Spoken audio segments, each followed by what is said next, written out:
welcome to An Alternate Hue. I'm Hugh Anderson, and this is what caught my attention recently. I have a few thoughts for you to consider with a large grain of salt. Ted Joyous cites a website called afterbabble.com that the average child now plays outside for only 4 to 7 minutes per day. Even inmates in top security prison get more outdoor time than that.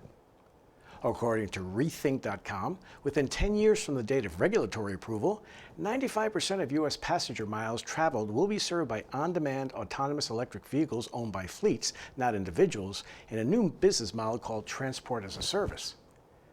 And according to Brookings think tank, Americans overwhelmingly reject racial bias in personal and professional relationships. Over 80% of adults report that race is not important when selecting friends or business partners, attitudes that are consistent regardless of political affiliation.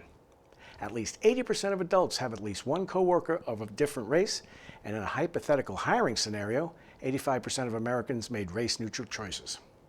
Across all racial groups and political parties, respondents preferred merit over race in selecting job candidates. And interracial friendships are common and meaningful. More than half of adults have a close friend from a different race, and 72% have at least one casual or close friend from a different race. Funny, that's not the tone I get from most headlines, but I'll leave it there. Now, according to the Atlantic magazine, Americans with a bachelor's degree currently account for a quarter of the unemployed, which is a record. High school graduates are finding jobs quicker than college graduates, an unprecedented trend. And imagine if a nasal spray could make you immune not only to the viruses that cause COVID-19 and influenza, but to all respiratory diseases.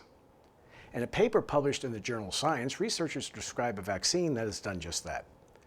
When given to mice, the vaccine protected them for at least 3 months against multiple disease-causing viruses and bacteria, and even quelling responses to respiratory allergens.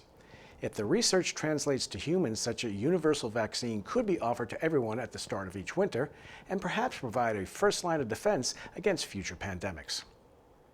And researchers at the American Cancer Society report that the 5-year survival rate are now at 70% for cancer cases diagnosed between 2015 and 2021.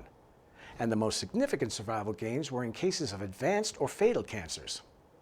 And if you think about it, in this age of artificial intelligence, data from 2021 is ancient history. So who knows what good news is just around the corner. And for those worried about how quickly technology is advancing and its impact on society, Dr. Pippa Malmgren weighed in on Pittsburgh, Pennsylvania. Particularly, Pittsburgh is undergoing a quiet but profound industrial renaissance, transforming its historic steel and metallurgy expertise into a 21st century leadership position in AI-driven material science and advanced manufacturing. Far from being a Rust Belt relic, the state has repurposed its deep steel-making roots in carbon heat and precision metallurgy into additive manufacturing, advanced robotics, and atomic-level materials design.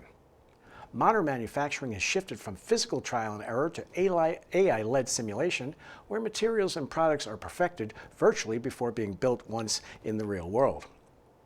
The true blueprint is no longer the product, but the material itself. Breakthroughs in AI, supercomputing, and quantum computing are enabling the rapid invention of entirely new materials with properties tailored at the atomic level, compressing centuries of scientific progress into single research cycles.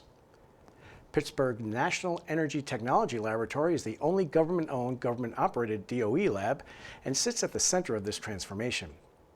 NETL, as it's called, is pioneering low-temperature processes to convert waste into high-value graphite and graphene, making stronger-than-steel carbon-metal composites economically viable for infrastructure, electric vehicles, aerospace, and space technologies.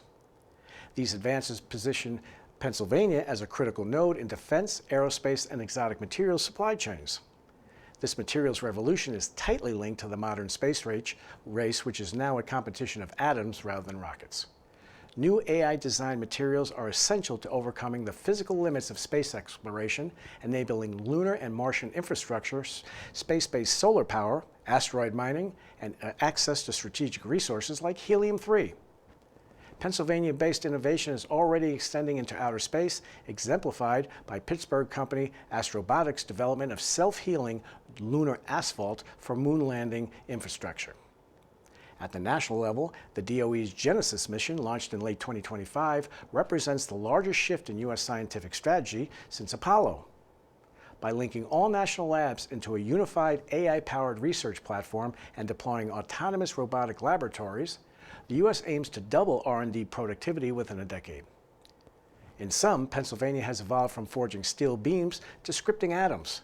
Leveraging AI, quantum computing, and its industrial legacy, the state is emerging as a global hub for next-generation materials that will define infrastructure, energy, defense, and space exploration in the decades ahead.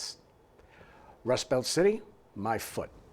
So that's it for this week. I would commend you to take a listen to the Charlie Daniels song, In America. It just might brighten your day. I'm Hugh Anderson, and this has been An Alternate Hugh.